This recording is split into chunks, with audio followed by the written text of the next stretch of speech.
So the answer to why is podcasts, whether they are audio only or nowadays, vast majority including video as well, provide a depth and a nuance and a detail of conversation that is almost impossible to get anywhere else.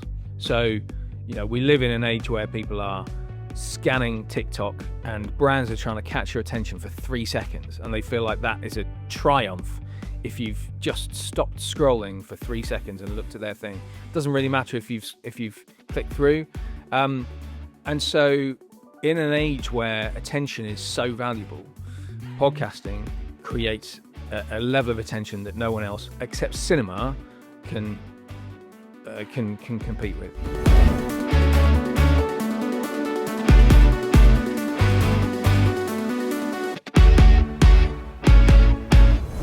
Well, thank you for joining me today, Neil. I'm looking forward to this conversation. How have things been since the last time we talked? Because I guess it's been about 2 or 3 weeks. Yeah, it's the sort of rush towards the end of the year.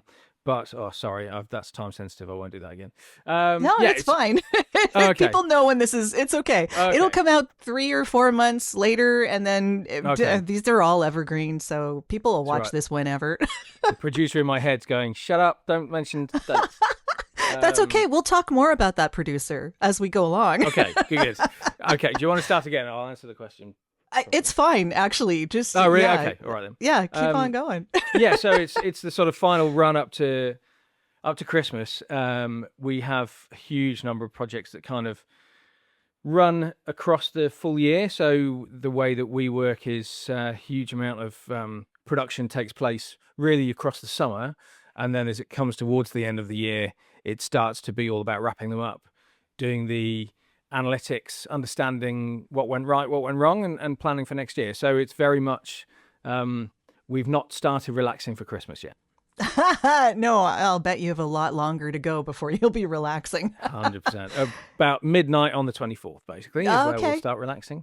Hey, that makes sense. So while we're on that topic, though, I have a question for you about what you tend to do, or what you see people that you're doing podcasts for, what do they do around the Christmas holidays and New Year's? Like, do people have a special episode? Do they often do nothing, or they just have like ads or stuff in between that mentions? Or there's a lot of best ofs, which I'm not a huge fan of, because I don't believe that anybody really wants to hear. It feels like a sort of lazy solution, really, for the end of the year to just sort of wrap them up. But sometimes that's the right thing to do. There's always this pressure about keeping the cadence, keeping the momentum through everything that we make. So we don't want to stop over Christmas, but in truth, we do for most of our projects, and come back sort of rejuvenated in the new year. We have the same question around summer as well. There's always, and that question's gone away slightly, because it used to be the fact that people said, all our audience are going to be on summer holiday, and therefore, why don't we just shut down? Actually, we find that audiences don't dip that much, and they go and lie on a beach and listen to a podcast. So actually, it's not, we don't see as much of a dip certainly over the summer as we would expect to. And then, Christmas is, it's like I used to be, I spent many years working in radio, and Christmas is just a sort of free-for-all of, you that nobody's measuring, certainly here in the UK, nobody's measuring the audience over Christmas. So it's the time where you test out new presenters, you do a sort of Christmas special with a celebrity, all of that, which is fun for the audience and for the presenters. And then you sort of get back to the proper business of making a regular show in the new year. So that's where we are. Well, I love it. It's interesting to see, because I know that a lot of podcasts have different things that they do, like pausing for a season, or starting up again in the new year, or whatever they're doing for the holidays, or just having a message at the front that wishes people a good holiday, or I don't know. Like, there's a whole bunch of things you can do. I'm curious as to what you've seen work really well. Yeah, I think podcasting is just all about habit building and cadence, and actually anything that you can do to avoid breaking that habit of listening and offering somebody else the chance to get your listener switching around. There was some stats recently about how many people basically stop listening to a show if it pauses, because when you listen to a podcast, you've got maybe 7 or 8 shows that you subscribe to and you listen to on a regular basis, because there's only so much time in the week, obviously.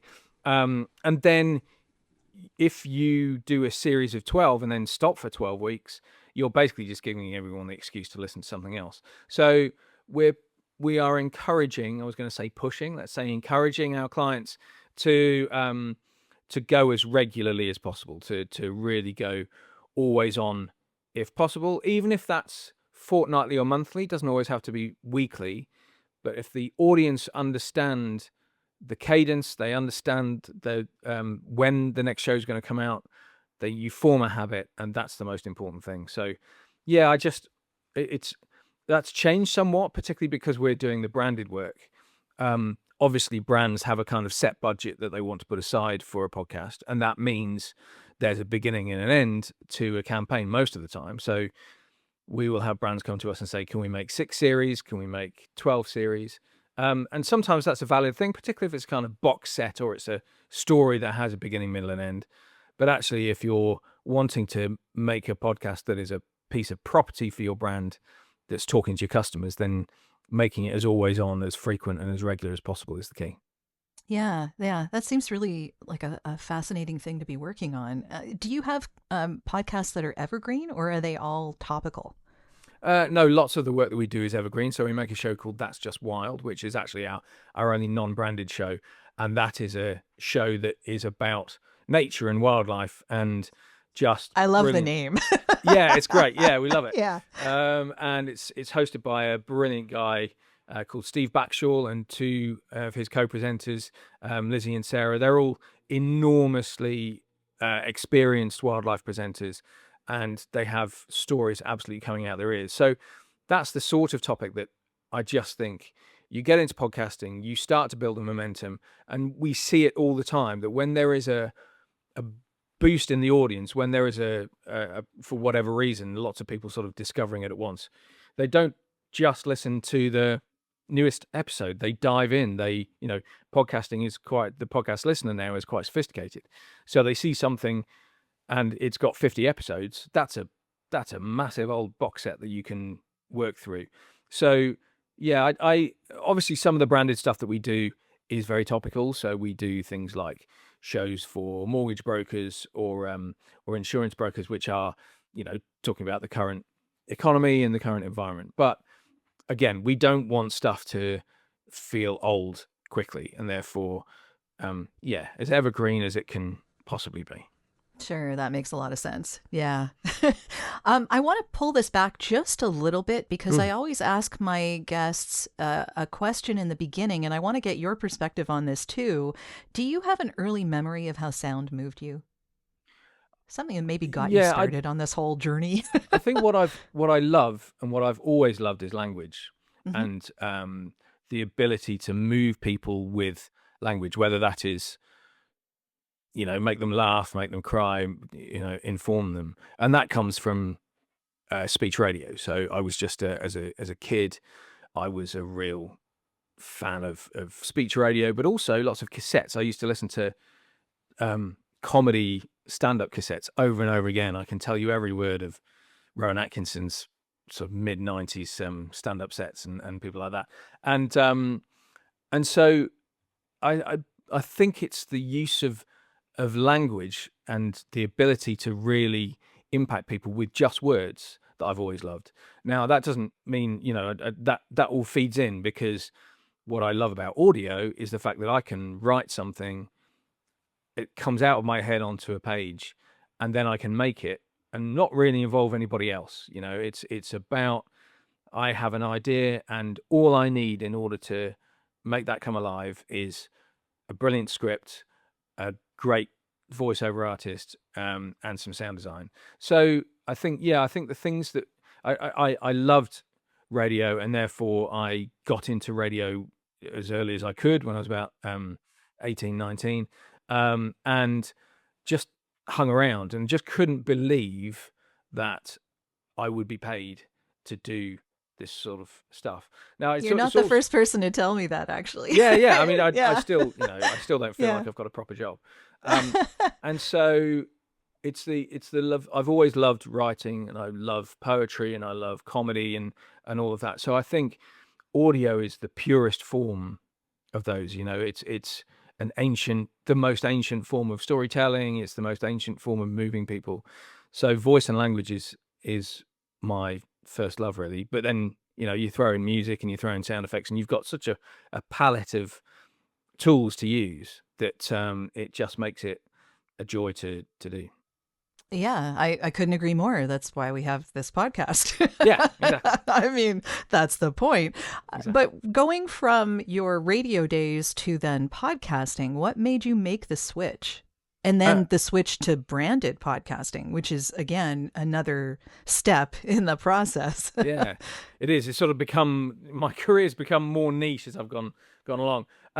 The I first made a podcast in about 2006, which is sort of very early in the podcast world.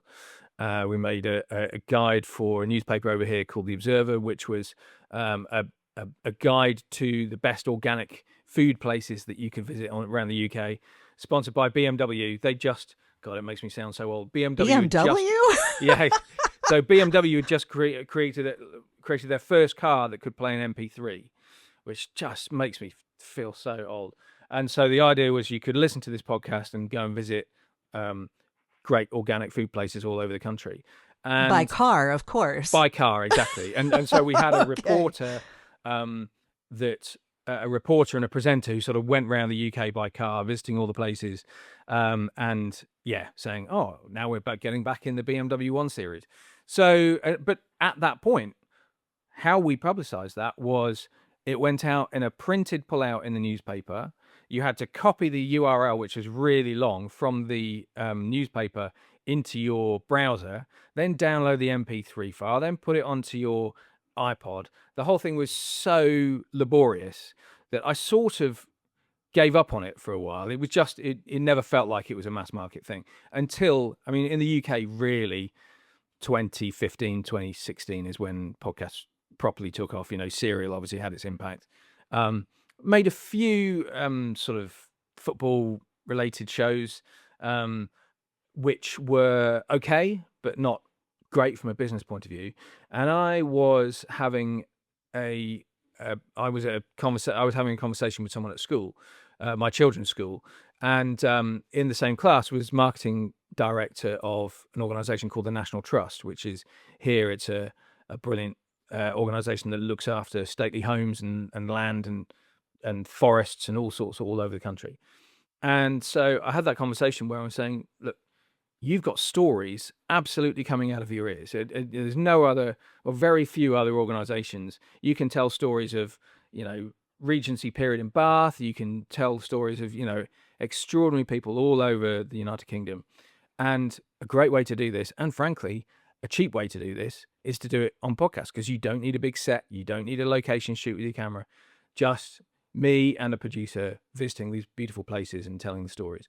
And so they bought it, and I went out and did it, and it was great. It actually backfired slightly because they liked it so much that they created their own podcast department and didn't need me to do it.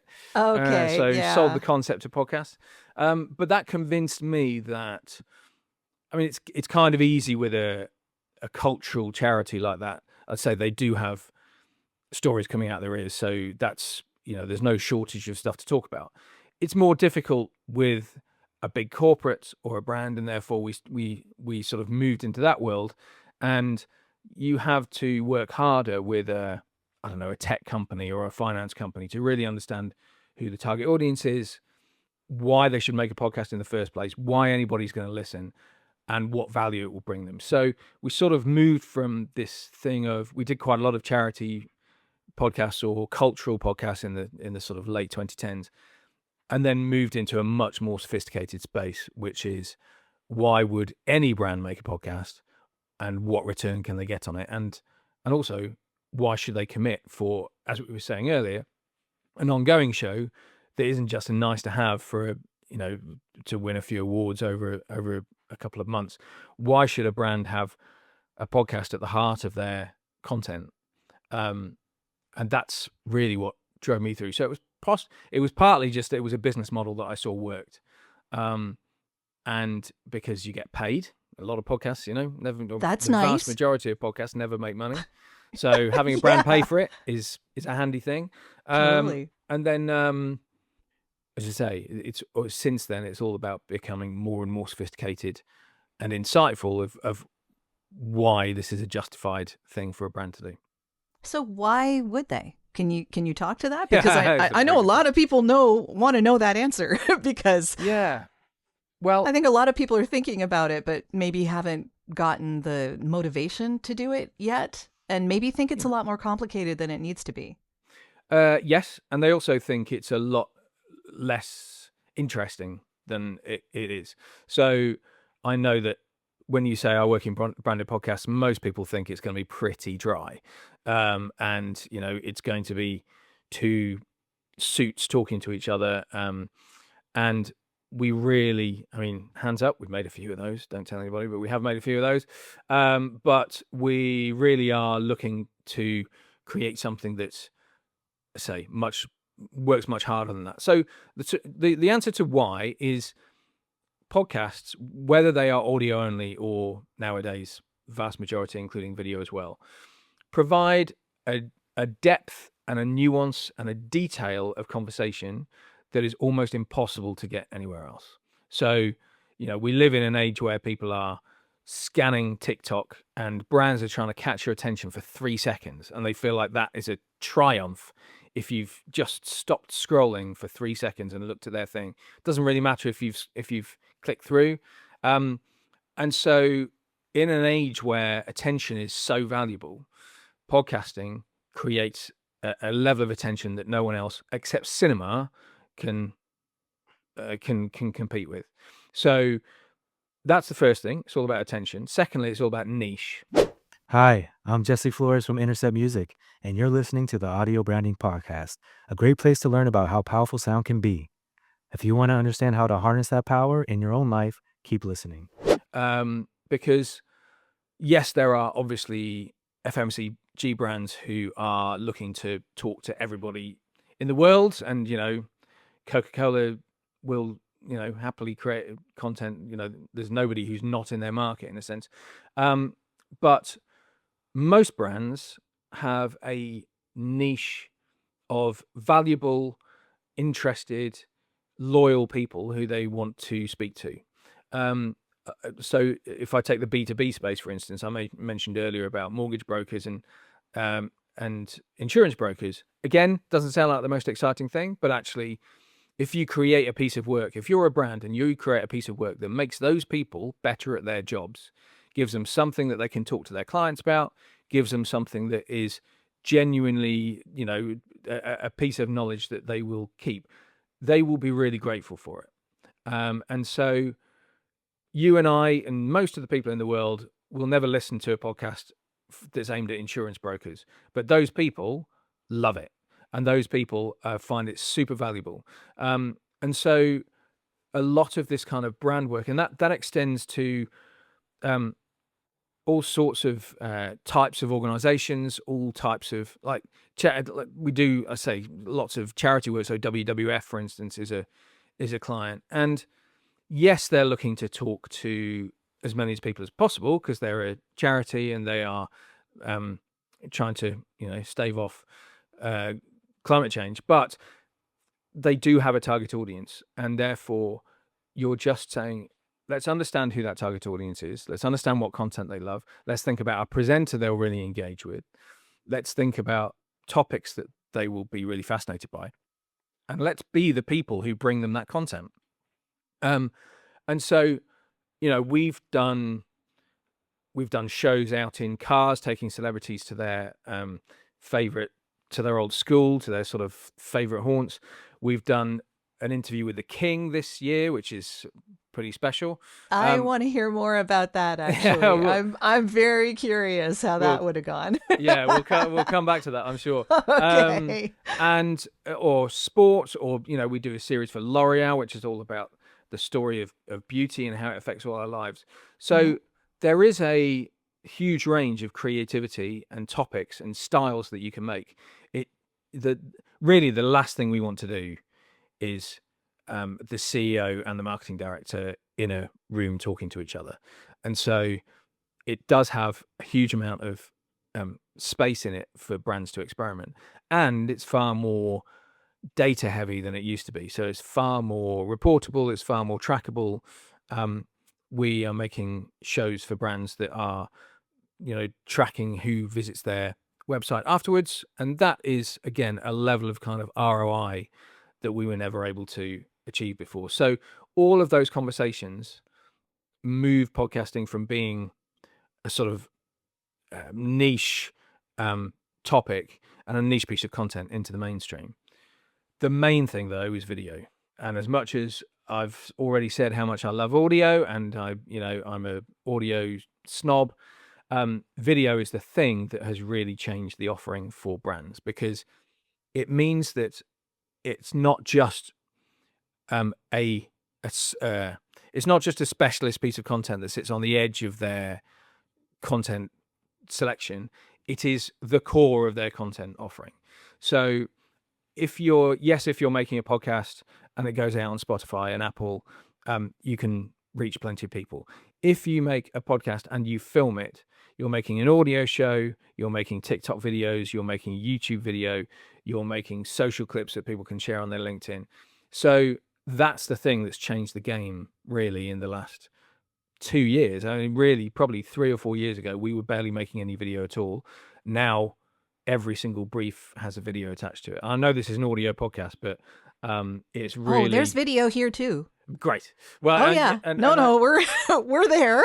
Yeah, no, I mean, I suppose we're talking about audio, but yes, we are. Yeah. But even then, even with the video, the audio is important, because people will just scroll away if the audio sucks.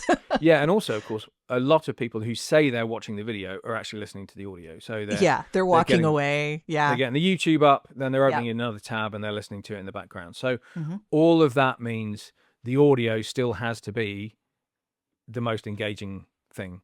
But yeah, as I say, we talk about a podcast now as a content engine that sits at the heart of a brand's strategy.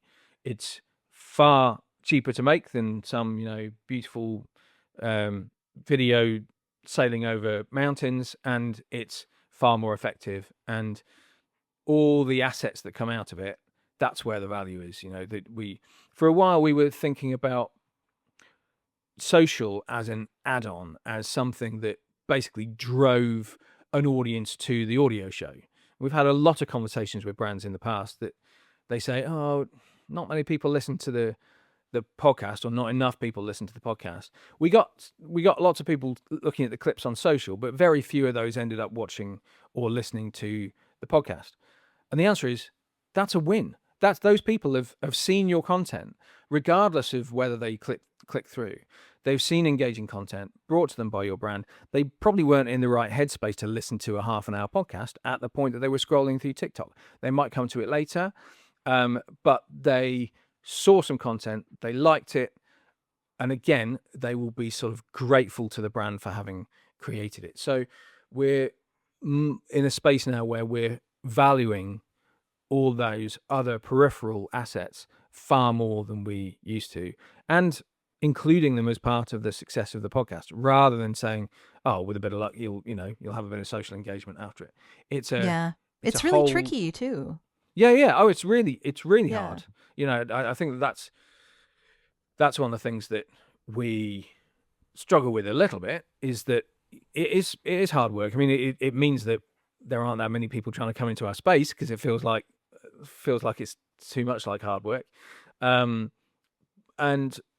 we try and take that work off the brands as much as possible. We can dive in at whatever point. If they just say, we'd like a podcast about X, can you make it happen? We'll make it happen. And therefore, yes, you're liaising with the brand. Yes, of course, you are in contact with them all the time, and they have sign off, but they don't have to be all over it 5 days a week. That's our job. Yeah, yeah. And I'm sure that will make it much easier for a brand that needs to really focus elsewhere Yeah, and 100%. have that engine work for them. But also, part of the tricky part of this is social media. When you talk about that, it's tricky to actually include a link in the social media post. Mm, Because a lot of the social media outlets like Facebook and Instagram and such don't like you, LinkedIn as well, don't like you to have the link to the actual podcast yeah. in the post. So it just makes it way more complicated to get people directly to, kind of like having to go through the newspaper for the BMW thing. Yeah. Yeah. Yes, that's true. It does feel a bit convoluted. I don't. There are ways. Well, it goes back to what I was saying earlier, which is that if people see your clip, even if they don't listen to your podcast, that's a win. Um, we do a lot of, and I am no social media buff at all, but on Instagram, we're normally talking about stories rather than grid posts, and therefore you can include those links and you can push through. And we use Linkfire, which is a fantastic place to both create an easy route from clicking to listening, but also has really good reporting techniques and analytics. So it's, of course, you are trying to shorten the journey as much as possible from a social clip to the podcast itself, um, and also get as much data as you possibly can out the back. I mean, there are just always, all of this is improving. It's a different world, podcasting, from what it was just 2 years ago, and it will be Oh, a yeah. completely different world in another 2 years. Yeah, it's So definitely changed. yeah, tell me about it. Yeah, just putting this together has been a group effort, let's say. Yeah, I'm sure. Well, and that's the other thing, isn't it? Because we have a lot of conversations with brands, who, I suppose, the flip side of what I was saying just now is they underestimate um, the complexity to it, and they think they can do it themselves. We had we've had clients who have come up with a podcast format through ChatGPT and just gone, there we go, that's what I want, which somewhat undermines the skill of of the Well, producer. also ChatGPT just takes the middle ground. It just looks Of at course, everything everyone else has already done and then just takes what is expected and gives you that. 100%. I mean, it's not creative. No, It can be helpful, but it's not creative. no, exactly. And then on the technical side, people also say, well, I could do this on my phone. Why don't I, why do I need you? Um, I'm preaching to the converter. We all know that it's far more difficult than that to get something decent, but it still staggers me, given that podcast is now a mature market and a mature medium, that people still think you can create something decent on your phone at your kitchen table. Particularly if you're a brand, I think they wouldn't have that approach to a corporate video or to a conference or to a newsletter. But for some reason, there is still a little bit of this residual feeling that, because so many people do make great podcasts from home, that it must be easy, as well as anybody else. It's really not. Even if you're doing it from home, it's really not. Yeah, it's not easy. No. Also, the sound that goes along with that, whether Mm. you're creating a video podcast to go with it or not, is astoundingly difficult at certain times. Yeah, of uh, course. and specifically, and I want to talk to you about this because I know you have dealings with this all the time as well, creating an audio brand for a podcast Mm. that needs to, especially with branded podcasts, that needs to be in sync with the brand's audio brand, if they even have one, or That's even key. make them something that goes with their brand. That's the tricky part for me. And that's where all the memory is going to come in too. Like when 100%. people hear your intro music, and the intro voiceover, if there is one, they recognize where they are and what they're going to listen to. Yeah, 100%. And it still amazes me how few brands do have audio identities. Some of the biggest brands in the world, you've no idea what they sound like. They've thought really hard about what they look like, and there are tons of people employed to create the brand guidelines and make sure that they are guarded with their lives. As soon as you say, what's your audio brand, they haven't got a clue. And it's an opportunity, because actually, if they're creating a podcast, now is the time to work it out. And so often we are we start by asking a brand what their audio brand is, what it sounds like, what assets they have. And we've worked with some brands who have, an absolute sort of orchestra full of assets that we can use, and have really thought about it hard. And then I'm curious. Can you name some of those? Like, are there? Because hell, I want to commend them. Yeah. So if you take we no longer work for them, but Shell are a client who have invested an enormous amount of money and time and effort in creating their audio brand, and they have a sort of maybe it's a sort of 5-note logo, but they also have literally over 100 options in terms of tracks, laydowns, threads, strands that you I'm can impressed. get your hands on. So it's a joy as an audio producer to work for a client like that who's done that well. But as I say, that they're few and far between. So yeah, we are often, if I'm honest, a lot of the people who we make podcasts for just say, "Can you find a piece of nice library music that will go at the top and bottom, please?" Oh, so frustrating. It's frustrating, but it's kind of, it's in their minds, it's only on for 30 seconds. So, why would you spend? Yeah, but your nearest competitor could use that same music. 100%. And in fact, I've heard this often enough that it's an issue. Yeah. And they will ask, why is my competitor using the same track? To which the answer is, well, if you'd invested in having your own, that wouldn't happen. Yeah, you paid $50 for this license-free music thing from, whatever directory. Yeah, you can't expect to own it. Precisely that. And I and Michaela, my director of content, are really passionate about that. We come from a background of many years of working for the BBC, and the BBC obviously are huge on sonic branding. And I worked on the sonic branding for the London Olympic Games in 2012, and you have brands like Doctor Who have incredible assets. The sound. Oh my God! The sound of the TARDIS in Doctor Who is instantly recognizable. So our grounding, our sort of training and background is working with, whether you call them brands or properties, that really do have a very strong sonic presence. I mean, the Olympics was, Elbow created the sound of those games, which, by the way, were the best Olympic Games ever. I won't dispute that. I am biased. But that, and so the BBC has a huge advantage in that bands, musicians are willing to work for them for much less than they would work anywhere else, because of the exposure it brings, and because of the the sort of historic way that the BBC is loved here and around the world.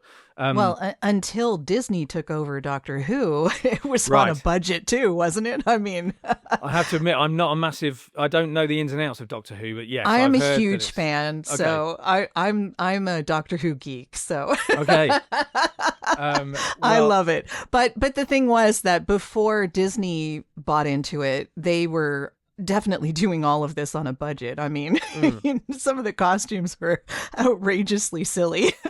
It's interesting that, though, isn't it? Because if you imagine a new brand like Disney taking over Doctor Who, and it's still co-produced between Disney and the BBC, but you can tinker with all sorts of stuff. The Doctor obviously changes every couple of years. You can change the characters. You could change the look of the TARDIS if you wanted to. If you change the noise of the TARDIS or the theme tune to Doctor Who, there would be a riot amongst fans of the show. And there totally it wouldn't be the same yes. product. And it's probably one of the best examples of sonic branding. It's that noise of the TARDIS, the noise of the Daleks, is from the 60s, and it's never changed. It's extraordinary. No, and it's so recognizable. Yeah, exactly. It's kind of like the 007 movies. Yeah, exactly that. Like that is iconic as well. And even when someone makes a new song for the series, it sounds like it would be in a 007 movie. Yeah, 100%. Yeah, and that really, is, again, if you go to lots of brand marketing managers, they'll agree with you. They'll be a big fan of James Bond. They'll be a big fan of Doctor Who. They'll understand the value of that audio branding. When it gets to, do you want to spend £50,000 on creating your own music, then no, have you got some library music that we can just use? So all of that can be a bit depressing. Well, that's the end of this episode. Thanks for listening. And if you like what you heard, why not tell a friend about this podcast? It's available in all the usual locations. Until next time.